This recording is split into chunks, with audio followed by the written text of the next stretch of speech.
భగవద్గీతలో మొదటి అధ్యాయంలో 25వ శ్లోకం గురించి తెలుసుకుందాం. శ్లోకం: భీష్మ ద్రోణ ప్రముఖతః సర్వేషాం చ మహీక్షితాం ఉవాచ పార్థ పైశ్యాతన్ సమవేతాన్ కరునితి.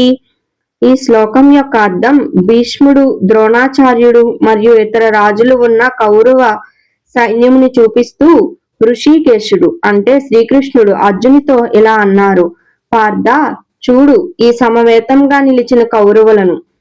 శ్రీకృష్ణుడు అర్జునుని అభ్యర్థన మేరకు రథాన్ని 2 సేనల మధ్య నిలబెట్టి, ఇప్పుడు అర్జునుడికి తన బంధువులు, గురువులు, స్నేహితులు అందరూ కౌరవ సైన్యంలో ఉన్నారని చూపిస్తున్నారు. ఆయన మృదువుగా చెప్తున్నారు: చూడు పార్థ, వీరందరూ నీకు స్నేహితులు, బంధువులు, కాని యుద్ధానికి సిద్ధంగా ఉన్నారు. ఈ క్షణమే అర్జునుడి మనస్సులో కరుణ, విరక్తి, ధర్మ సంకటం మొదలవుతుంది.